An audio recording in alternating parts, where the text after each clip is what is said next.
Bom, agora no módulo 3 a gente vai mostrar um pouco dessa análise no VSA, para vocês verem como é que a gente integra todas essas informações na interpretação dos nossos exames. Bom, vamos mostrar agora um painel mais simples que só contém um gene. Esse é um do gene CFTR, é um dos nossos exames que a gente mais faz, que é relacionado à doença fibrose cística.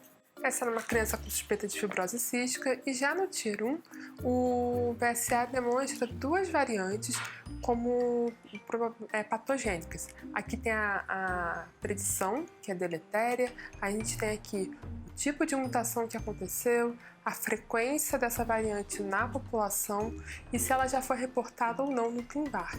Eu posso querer olhar mais coisas, eu posso ver se eu acho que essa variante ela é de qualidade ou não. Então aqui a gente tem uma visualização de como essa variante está acontecendo.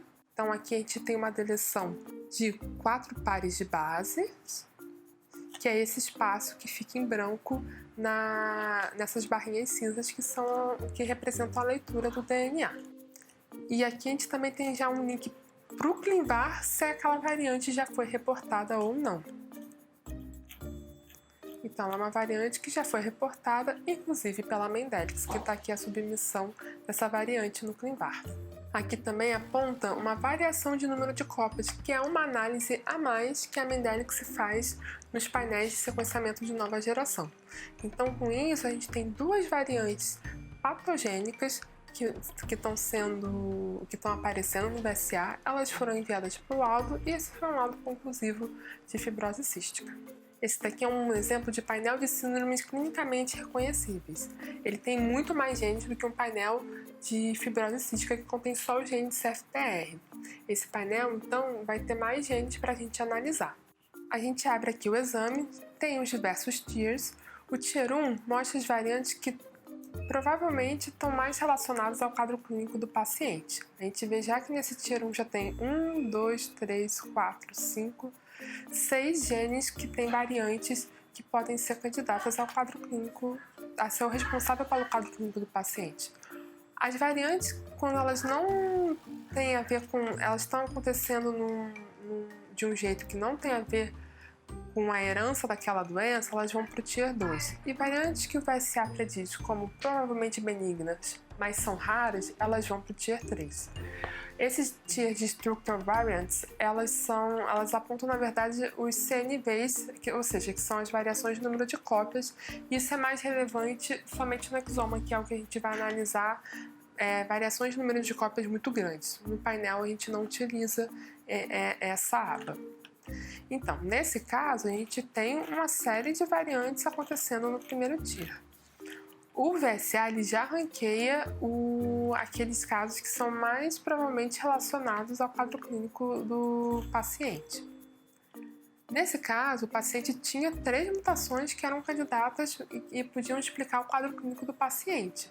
E nesse caso foi esse primeiro gene que foi enviado para o laudo com as 3 variantes. Tá? E esse aqui embaixo que ele aponta como provavelmente patogênico, é raro, ele vê como se fosse deletério. Aqui a gente já também começa a utilizar outros dados na interpretação da nossa variante. Esse gene, por exemplo, ele está com uma variante que leva à perda de função do gene, mas ele é um gene que quando a gente vai ver no GNOMAD, ele tolera a perda de função. Então, por mais que o VSA tenha puxado ele como provavelmente patogênico, nesse caso ele não tinha relação com o quadro clínico do paciente.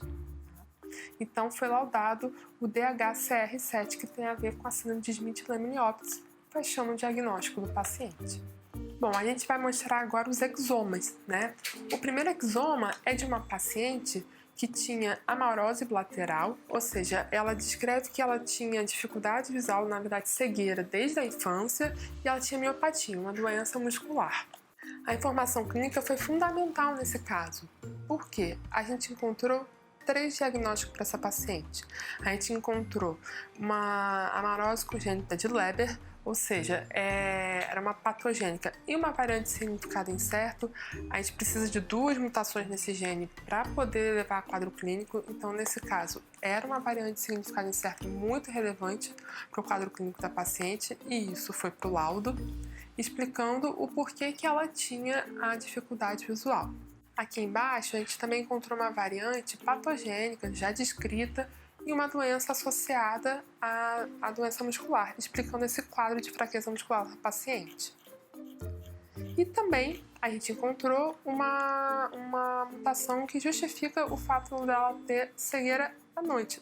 E a gente também encontrou uma terceira variante nessa paciente de uma condição que leva à cegueira noturna. Então essa paciente teve um laudo com 3 doenças sendo reportadas no resultado. Este segundo exoma era de um paciente que tinha anemia e ele tinha icterícia, ou seja, ele tinha um quadro de ficar com a pele amarelada devido a um quadro de células do sangue que se rompiam, né?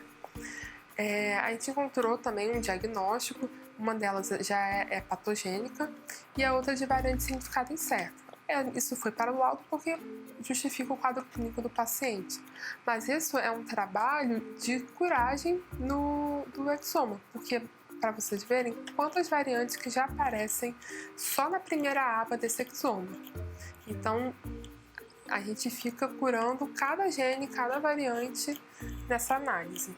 Então, ela envolve vários critérios para a gente poder priorizar o que é relevante para o quadro clínico do paciente.